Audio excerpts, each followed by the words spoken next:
ও মায়ার নবী আমার, ওই গর্তের ভিতরে আমি বৈশা থাকি। আমার স্ত্রী এই কাপড়টা পইরার পরে নামাজ পড়ে। আমি আবার যখন নাকি মসজিদে নামাজে যাই, আমার স্ত্রী উলঙ্গ অবস্থায় ওই গর্তের ভিতরে বসা থাকে। ইয়া রাসূলুল্লাহ, এই কথা যখন নাকি আব্দুল্লাহ আনসারী বললাম, মায়ার নবী আমার দুই চোখের পানি ছাইরা দিয়া হাউ করিয়া কান্দে। ওমর রাদিয়াল্লাহু তাআলা আনহু দৌড়াইয়া এসে বলে, আব্দুল্লাহ আনসারী, আমার নবী কেন কান্দে? কি হইছে, ব্যাপার কি? আব্দুল্লাহ আনসারী, আমার নবীরে তুই কি বলছো? আমার নবী কেন কান্দে? আমার নবীরে কি কথার দ্বারা কষ্ট দিছো? তাড়াতাড়ি বল। আব্দুল্লাহ আনসারী দুই চোখের পানি ছাইরা দিয়া কয়, ও সাহাবায়ে কেরামেরাও, আবু বকর, ওমর, ওসমান ও আলী, আমি আমার এই ঘটনা আমি শুধু আমার নবীরে শুনাইলাম। আমার মায়ার নবী দুই চোখের পানি ছাইরা দিয়া কান্না কইরা দিছে। আমি কি করব? আব্দুল্লাহ আনসারীর এই ঘটনা সাহাবায়ে কেরামেরা যখন শুনলো,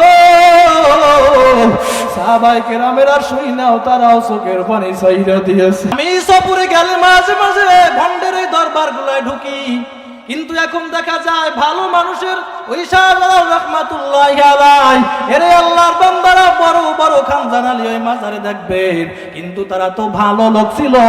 কিন্তু আমাদের সমাজের কিছু চেলাবেলারা এই মাজারগুলারে নষ্ট কইরা ফলাইছে, ঠিক কিনা? আমি মাজারের ভিতরে ঢুকলাম, কবর জিয়ারত করার জন্য ঢুকলাম। এরে আল্লাহর বান্দারা, দেখলাম এক ব্যক্তিকে মাজারের ভিতরে ঢুকাইয়া এরপরে কাপড়ের ভিতরে মাথাটা নোয়াইয়া বলে, এখন মাজার ওয়ালার কাছে নাউযুবিল্লাহ। হে মুসলমান, মাজার ওয়ালা যদি সন্তান দিতে পারত, তাহলে বাংলার জমিনে কোনো হিজরা থাকতো না, ঠিক কিনা? সন্তান দেওয়ার মালিককে জোরে কান। সব কিছুর মালিক হইছে আমার আল্লাহ। মুসলমান, আমরা দুনিয়ায় যা কিছু করব, দুনিয়ায় সব হবে আমার আল্লাহর জন্য। কোন পীরের পায়ে আমরা সিজদা দেব না, ঠিক কিনা? সমাজে আজকের মুসলমান দেখা যায় মায়ের জিগায় না, বাবার জিগায় না। বাবার 1 কেজি আপেলও কোনোদিন কিনা খাওয়ায় নাই, মায়ের কোনোদিন 1 কেজি আপেলও কিনা খাওয়ায় নাই, মায়ের 1 টুকরা গোশত কিনা খাওয়ায় নাই। কিন্তু মাজারের ভিতরে যায়, ওই পীরের কাছে যায়, পীরের কাছে যাইয়া এরপরে প্যাকেটে প্যাকেটে আপেল কমলা নিয়ে যায়, আছে না নাই? এ মুসলমান, আল্লাহর গোলাম, তোমার ঘরের ভিতরে হইছে বড় পীর। আমরা পীর বিরোধী না, আমরা পীরের পক্ষে, বলে হক্কানি পীরের পক্ষে। বলে কেমন পীর? কয়, যেই দরবারে গেলে বেনামাজি নামাজি হয়, সুদখোর গেলে ভালো হয়, ঘুষখোর গেলে ভালো হয়, দাড়ি কামানে ওয়ালা গেলে দাড়ি নিয়ে ফিরিয়ে আসে। আমরা ওই পীরের পক্ষে। কিন্তু বাংলার জমিনে কিছু নামদারি ভণ্ড আছে, পীরের ছানবোট লাগাইয়া বলে আগে টানতো বিড়ি, এখন মাজারের ভিতরে গেছে, ওই পীরের কাছে গেছে, পীরের কাছে যাইয়া এখন গাঞ্জার ফুলটা নিয়া বের হইছে, ঠিক কিনা? এরে মুসলমান, আল্লাহর গোলাম, আমি জানতে চাই, চিল্লাইয়া সবাই বলো, আমরা সিজদা দিব কাকে? আমরা ইবাদত করব কার? আমরা গোলামি করব কার? মুসলমান শুরুতেই বলছে ইবাদত হতে হবে 2টা পদ্ধতিতে। 1 নম্বরে রিজা বিল কাজা, 2 নম্বরে সুন্নাতে তরিকায়ে রাসূল। মুসলমান আমার, দুনিয়ায় যা কিছু হবে সব হবে আল্লাহর জন্য। এরে মুসলমান, মুমিন বান্দা যা করবে, মুমিন বান্দা খাবার খাবে আল্লাহর জন্য, মুমিন বান্দা বিয়া শাদী করবে ইবাদত, মুমিন বান্দা মসজিদের ভিতরে ঢুকবে ইবাদত, মসজিদ থেকে বের হবে ইবাদত, মুমিন বান্দা বাথরুমের ভিতরে ঢুকবে ইবাদত, বাথরুম থেকে বের হবে ইবাদত, মুমিন বান্দা বাজারে যাবে ইবাদত, মুমিন বান্দা পোশাক পরবে ইবাদত, মুমিন বান্দা বিয়া শাদী করবে, সংসার করবে, দুনিয়ায় যা কিছু করবে সব হবে ইবাদত। চিল্লাইয়া বলো কার জন্য? কুল ইন্না সলাতি ওয়া নুসুকি ওয়া মাহইয়ায়া ওয়া মামাতি লিল্লাহ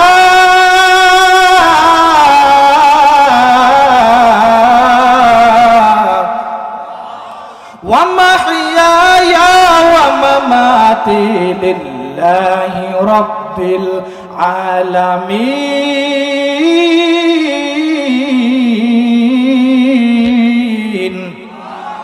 ওলামরে হাজির মারুফের সিগা আল্লাহ রাব্বুল আলামিন নবীর আদেশ করেন, হে নবী আপনি জানায়া দেন, ইন্না সলাতি নিশ্চয় আমার নামাজ, ওয়া নুসুকি আমার কুরবানি, ওয়া মাহইয়ায়া আমার বেঁচে থাকা, ওয়া মামাতি আমার মরে যাওয়া, লিল্লাহি রাব্বিল আলামিন সব হবে একমাত্র কার জন্য, সব হবে আমার আল্লাহর জন্য। এরে আল্লাহর বান্দারা, শুরুতে বলেছি ইবাদত ব্যাপক শব্দ, মুমিন বান্দা যা করবে সব হবে ইবাদত আল্লাহর জন্য। মুমিন বান্দা বাথরুমের ভিতরে ঢুকলেও ইবাদত হয়, বাথরুম থেকে বের হইলেও ইবাদত হয়, কিন্তু আজকে আমরা পদ্ধতি জানি না। আজকে আমরা মসজিদে কোন পা দিয়া ঢুকবো, আজকে আমরা বাথরুমে কোন পা দিয়া ঢুকবো, এতটুকু জ্ঞান আমরা রাখি না। এরে মুসলমান আল্লাহর গোলাম, বলতে পারেন হুজুর বাথরুমের ভিতরে ঢুকলে আবার কেমনে ইবাদত হয়?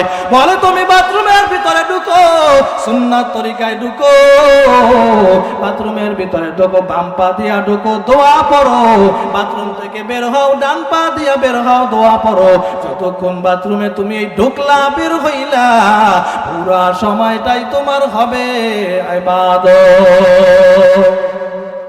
মুসলমান আমরা খানা খাবো, সেটাও হবে ইবাদত, কিন্তু আজকের আমরাও খাবার খাই, একটা পশুতেও খাবার খাই।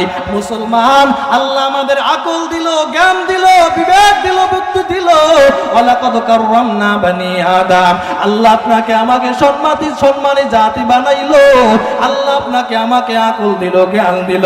একটা পশুর ভিতরে আল্লাহ আকল দেয় নাই, একটা পশুর ভিতরে আল্লাহ জ্ঞান দেয় নাই, বিবেক দেয় নাই, বুদ্ধি দেয় নাই।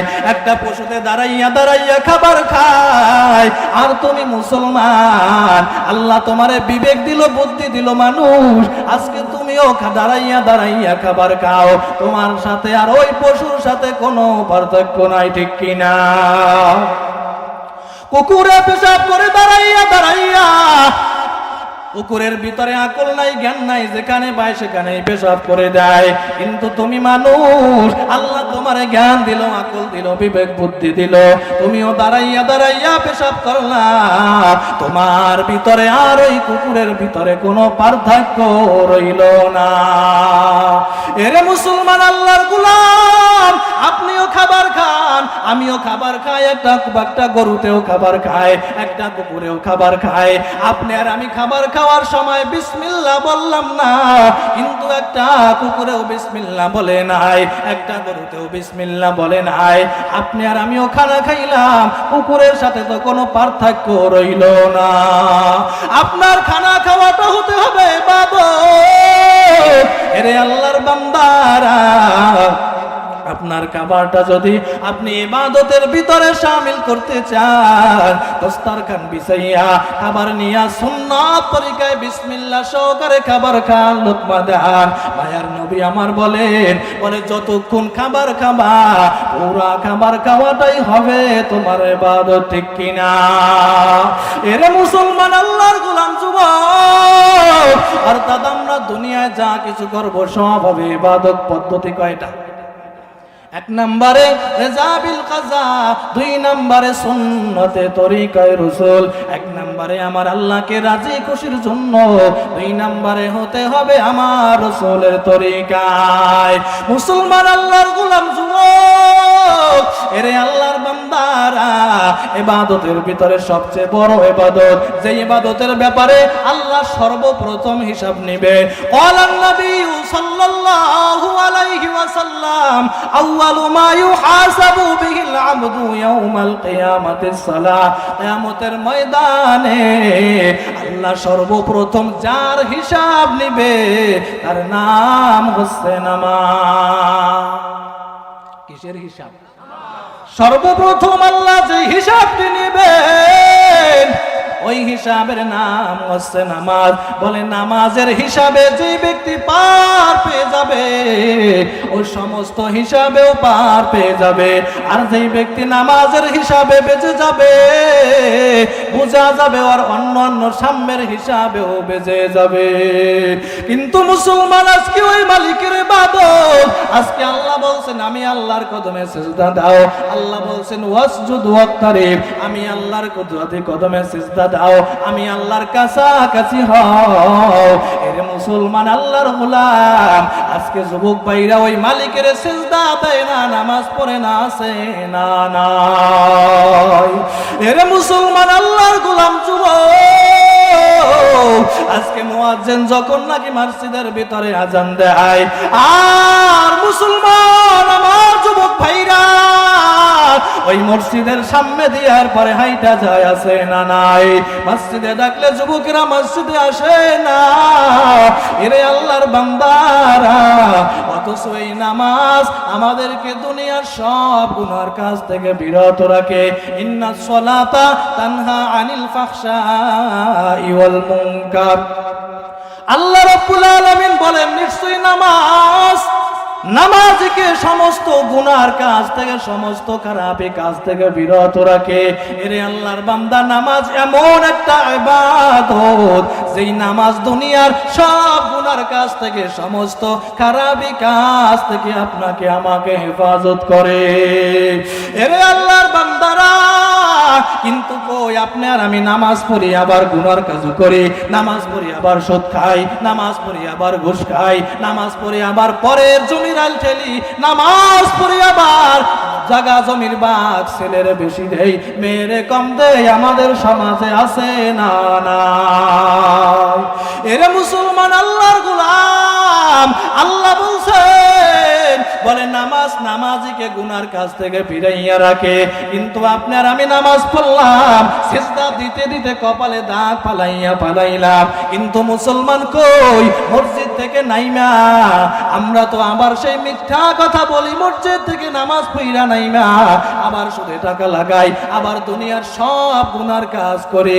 বুঝা গেল যেইভাবে নামাজ পড়া দরকার সেইভাবে আমাদের নামাজটা হয় না। নামাজ দাঁড়াইয়া গেলে দুনিয়ার সব চিন্তা ফিকির মাথার ভিতরে চলে আসে। এরে আল্লাহর বান্দারা, আনতা আবুদাল্লাহ কাআন্নাকা তারা ফাইন লাম তাকুন তারা ফাইন্নাহু ইয়ারাক। বলে তুমি আল্লাহর ইবাদত এমন ভাবে করো বলে যেন আল্লাহকে তুমি স্বয়ং দেখতেছো। কিন্তু দুনিয়ার চর্মচক্ষু দিয়া আমার আল্লাহকে তো দেখা সম্ভব নয়। বলে তুমি আল্লাহর ইবাদত এমন ভাবে করো, মনে মনে এই খেয়াল করো আমি তো আমার আল্লাহরে দেখি না, কিন্তু আমার আল্লাহ তো আমারে দেখতেছে, ঠিক কিনা?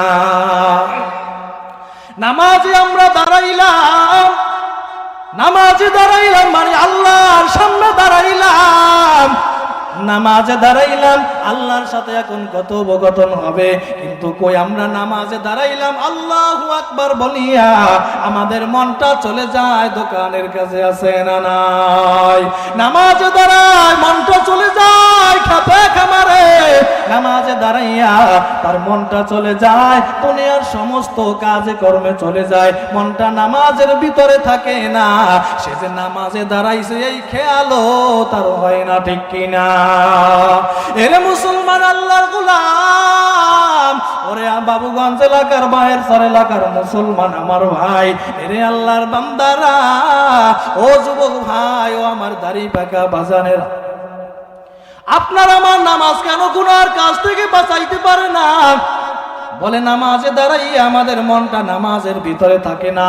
যখন আমরা নামাজের ভিতরে দাঁড়াই আমাদের মনটা খেতে খামারে চলে যায়, শয়তান ওই মনটা খেতে খামারে লাগাইয়া দেয়, খেতে খামারে লাগাইয়া দেয়।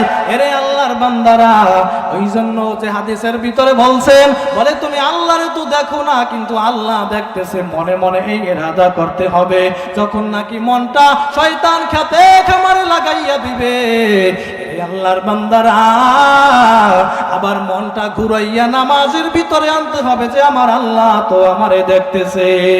আবার যখন নাকি শয়তান মনটা দোকানের কাজে লাগাইয়া দিবে, কারণ শয়তানের কাজ হচ্ছে নামাজে দাঁড়াইলে মনটা যাতে নামাজে না থাকে, মনটা বিভিন্ন জায়গায় লাগাইয়া দেওয়া। আবার যখন নাকি নামাজে দাঁড়াইলেন, শয়তান যখন নাকি মনটা আপনার আমার মনটা যখন নাকি খেতে খামারে নিয়ে গেল, আপনি আমার মনটা ফিরেই আনলেন যে আমার আল্লাহ আমারে দেখতেছে।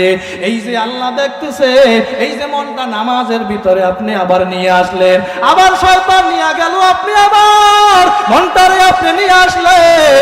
এরে মুসলমান আমার ভাই, এই যে আপনি মুজাহাদা করলেন, আল্লাযীনা জাহাদু ফীনা লানাহদিয়ান্নাহুম সুবুলানা, আপনি যে চেষ্টা করলেন, এখানে চেষ্টা করেছেন, মনটা নামাজের ভিতরে ধরে রাখার চেষ্টা করছেন, এক পর্যায়ে শয়তান ব্যর্থ হয়ে যাবে। শয়তান ব্যর্থ হয়ে গেলে এই যে আল্লাহ আমারে দেখতেছে, আপনার মনটা তখন নামাজের ভিতরে থাকবে। নামাজ পড়া যখন নাকি আপনি মিথ্যা কথা বলার জন্য যাবেন, যে কেউ দেখে না আমার আল্লাহ তো আমারে দেখতেছে, চুরি করার জন্য গেলে কেউ দেখে না আমার আল্লাহ আমারে দেখতেছে, যখন নাকি আপনি দুনিয়ায় খারাপ গুনার কাজ করতে যাবেন, কেউ দেখে না, একমাত্র দেখে কে? জোরে কর, একমাত্র দেখে আমার আল্লাহ। এই জন্য নামাজ পড়া দরকার আছে না নাই? এর যুবক ভাই, আজকে তুমি ওই নামাজ পড়ো না, আল্লাহ কত আদর কইরা তোমারে আমারে বানাইলো, আল্লাহ আপনারে আমারে কত সুন্দর করে বানাইলো। আল্লাহ বলে, ও ফেরেশতার দল, আমার বান্দার হাত দুইখানা এইভাবে বানা, আমার বান্দার পা দুইখানা এইভাবে সুন্দর কইরা বানা। ও ফেরেশতারা, আমার বান্দার পুরা বডিটা এইভাবে বানাও। তবে ও ফেরেশতার দল, আমার বান্দার কুদরতি চেহারার ভিতরে তোরা হাত লাগাবি না, কারণ আমার বান্দা এই কুদরতি কপাল দিয়া আমি মালিকের আমার বান্দা সিজদা দিবে। ও ফেরেশতারা, তোরা কুদরতি কপালের ভিতরে হাত লাগাবি না। আমার আল্লাহ, ওরে যুবক, তোমার দৈনিক 5 বেলা ডাকে, আল্লাহ ফজরে ডাইকেও পায় না, আল্লাহ জোহরে ডাকলো, জোহরে ডাইকেও পায় না, আল্লাহ তোমারে আমারে আসরে ডাকলো, আল্লাহ তোমারে আমারে আসরে ডাইকেও আল্লাহ পাইল না, আল্লাহ মাগরিবে ডাইকেও পায় নাই, এশারে ডাইকেও আল্লাহ পাইল না। এই মাঠের ভিতরে এমন আমার যুবক ভাই বসে গেছো, এরে যুবক, আল্লাহর গোলাম আজকে এশারের নামাজটাও বড় নাই। আমার আল্লাহ ফেরেশতাদেরকে ডাক দিয়া কয়, ও ফেরেশতার দল, আমার ওই বান্দা এখানে যে আজকের বৈশাখ আছে, আমি আল্লাহরে 5 বেলায় ডাইকে আমি পাই নাই।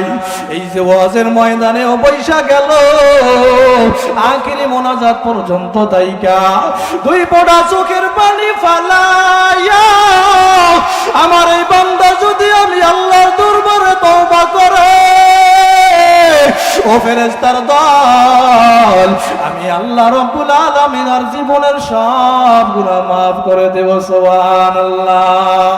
আল্লাহ আল্লাহ তু মেরা গফার है, अल्लाह अल्लाह तू मेरा सत्तार है, या इलाही मुझसे मुझको दूर कर, ताकि देखो मुझ में तुझको एक नजर। एरे मुसलमान আমার ভাই, কিন্তু ওই নামাজ আমরা আজকের আমরা মালিকের কদমে সিজদা দেই না, আমরা নামাজ পড়ি না। অথচ সাহাবায়ে কেরামেরা কত কষ্ট করছে নামাজের জন্য, সাহাবায়ে কেরামেরা কত অভাবে ছিল, অভাবে থাইকা মালিকের নামাজ তারা বলে নাই। আল্লাহ আপনাকে আমাকে সম্পদ দিল, আল্লাহ টাকা দিল, পয়সা দিল, আপনাদের কাপড়ের অভাব নাই, কিন্তু সাহাবায়ে কেরামেরা এত কষ্ট করলো, সাহাবায়ে কেরামেরা না খাইয়ে থাকছে, পেটের ভিতরে কাপড় পাথর বাজছে, তারপরেও নামাজ ছাড়ে নাই, ঠিক কিনা? এরে আল্লাহর বান্দারা, আমার রাসূলের একজন প্রিয় সাহাবী ছিল আব্দুল্লাহ আনসারী। আব্দুল্লাহ আনসারী এত গরিব, আব্দুল্লাহ আনসারী টাকাও নাই, পয়সা নাই, ঠিক মতো খাইতেও পারে না। আব্দুল্লাহ আনসারী এত গরিব, এত গরিব। মসজিদের ভিতরে নামাজের ভিতরে আব্দুল্লাহ আনসারী আসে সবাই শেষে, কিন্তু মসজিদ থেকে যায় সবার আগে। রে আল্লাহর বান্দারা, সাহাবায়ে কেরামেরা আমার নবীর কাছে বিচার দিয়েছে, বলে ইয়া রাসূলুল্লাহ, ইয়া হাবিবাল্লাহ, আপনার আব্দুল্লাহ আনসারী মসজিদের ভিতরে সবাই শেষে মসজিদে ঢোকে, আপনি যখন নাকি নামাজ শুরু করে দেন, আপনার সাহাবী আব্দুল্লাহ আনসারী তখন মসজিদের ভিতরে ঢোকে, আবার আপনি যখন নাকি সালামটা ফিরাইয়া দেন, সালাম ফিরানোর সাথে সাথে আব্দুল্লাহ আনসারী বাড়ির ভিতরে চলে যায়। ইয়া রাসূলুল্লাহ, ইয়া হাবিবাল্লাহ, যখন নাকি তারা রাসূলের কাছে বিচার দিল, বলে ও নবী গো, আব্দুল্লাহ আনসারী দোয়া দুরূদ কোনো কিছুই মসজিদে বইসা পড়ে না।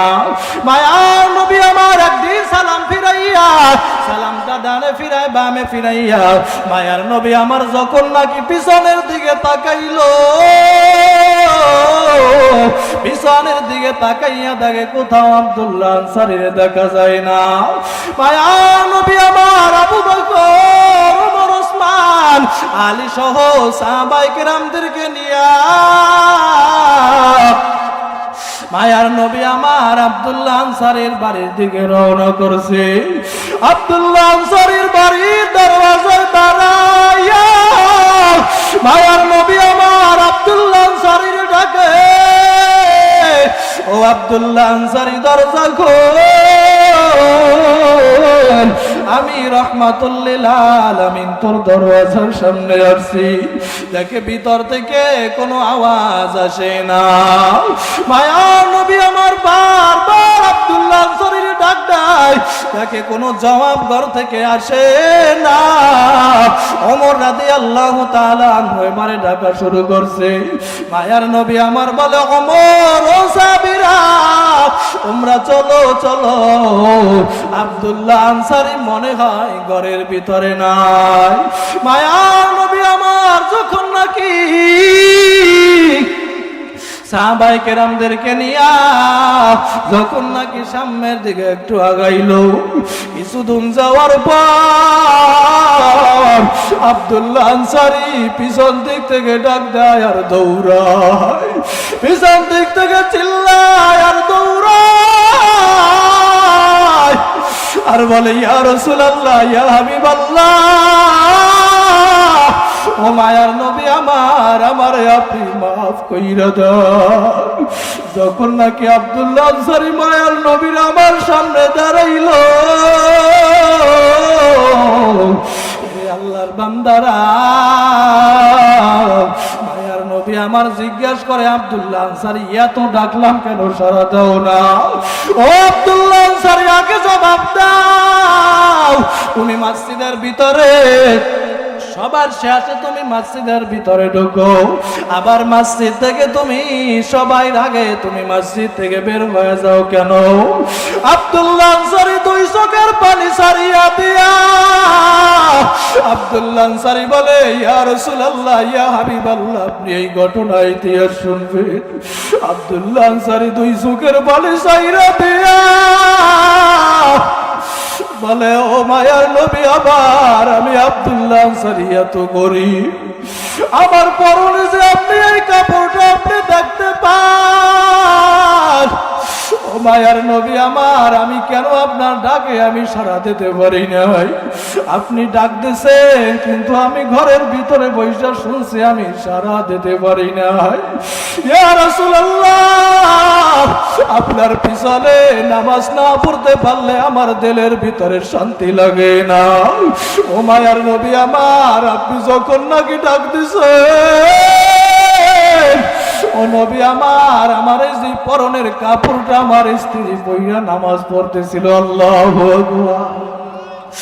ও নবী আমার, আমার পরনে একটা কাপড়, এই একটা কাপড় ছাড়া আমার ঘরের ভিতরে আর কোনো কাপড় নাই গো নবী আমার। আমি আপনার পিছনে নামাজে যাই, নামাজে যাইয়া আমি আব্দুল্লাহ আনসারী গরিব, কাজ কাম করতে করতে আমার সময় হইয়া যায়, আমি টাইম মতো আপনার পিছনে যাইয়া নামাজ আদায় করি। ইয়া রাসূলুল্লাহ, আবার নামাজটা আমি যখন নাকি আমি নামাজটা শেষ হইয়া যায়, আমি তাড়াতাড়ি দৌড়াইয়া বাড়িতে আসি। আমার ঘরের ভিতরে একটা বিশাল গর্ত করা আছে। ও মায়ার নবী আমার, ওই গর্তের ভিতরে আমি বইসা থাকি। আমার স্ত্রী এই কাপড়টা পইরার পরে নামাজ পড়ে।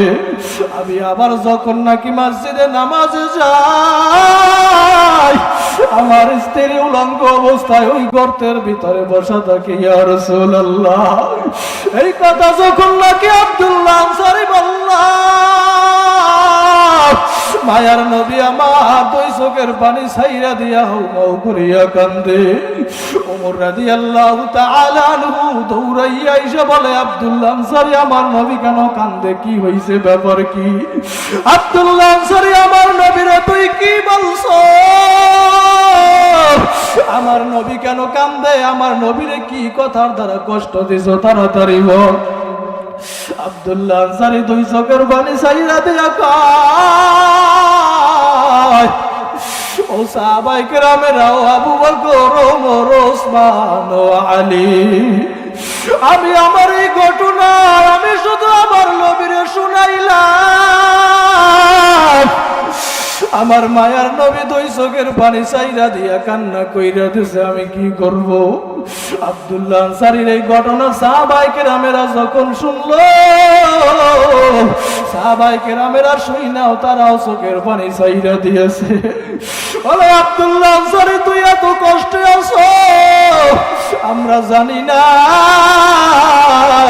আর ঘটনা শুইনা সাহাবায়ে কেরামেরা দুই চোখের পানি ছাইরা দিয়েছে। এরে মুসলমান, আল্লাহর গোলাম, মায়ার নবী আমার একটু সামনের দিকে যখন নাকি আগাইল, একটু সামনের দিকে মায়ার নবী আমার আগাইয়া, নবী আমার সামনের দিকে আগাইল, সামনের দিকে আগাইয়া দেখে দুইটা সন্তান গাছের সাথে বাঁধা। নবী আমার বলে, আব্দুল্লাহ আনসারী, এই সন্তান দুইটা কার? বলে, এই সন্তান দুইটা আমার। ভাই, গাছের সামনে কেন বাইদা রাখছো? আব্দুল্লাহ আনসারী দুই চোখের পানি ছাইরা দিয়া বলে, ইয়া রাসূলুল্লাহ, ইয়া হাবিবাল্লাহ, এই যে খেজুর গাছ দুইটা আপনি দেখতে পান, ও মায়ার নবী আমার, এই খেজুর গাছ দুইটা আছে এক ইহুদির। ও নবী আমার, এই ইহুদির খেজুর গাছ থেকে টপ টপ করিয়া খেজুর গুলা নিচে যখন নাকি পড়ে, আমার সন্তান গুলাই খাইয়া ফেলায়। কারণ আমার সন্তানেরাই খেজুর খাইয়া ইবাদত করবে, মালিকের দরবারে কবুল হবে না। এই জন্য আমি আমার সন্তান দুইটারে বেঁধে রাখছি। মায়ার নবী আমার মসজিদে নববীর ভিতরে যাইয়া বলে, ও সাহাবীরা, তোমরা কি জান্নাতি মানুষ দেখতে চাও? সাহাবীরা বলে, ইয়া রাসূলুল্লাহ, দুনিয়ার ভিতরে জান্নাতি মানুষ আবার কে না দেখতে চায়? বলে, দুনিয়ার ভিতরে যদি তোমরা জান্নাতি মানুষ দেখতে চাও ও সাহাবীরা, তাহলে আমার এই সাহাবী আব্দুল্লাহ আনসারীর দিকে তাকাও। সুবহানাল্লাহ। ওরে মুসলমান আমার ভাই, আমি বুঝাইতে চাইলাম, সাহাবায়ে কেরামেরা এত বিপদে থাকার পরেও, এত কষ্টে থাকার পরেও মালিকের ইবাদত ভুলে নাই, ওই নামাজ ছাড়ে নাই। আল্লাহ আজকে আমাদেরকে কত পোশাক দিয়েছে, কিন্তু আমরা অজুহাত দেখাইয়া আজকে ওই মালিকের কদমে আমরা সিজদা দিই না। এই জন্য যুবক আমার ভাই, প্রধান অতিথি আইসা গেছে, আইসা গেছে। এরে যুবক ভাই, আর আমরা নামাজ ছাড়ব না, মালিকের বেশি বেশি ইবাদত করব। রাজি আছি না নাই? নারায়ে তাকবীর।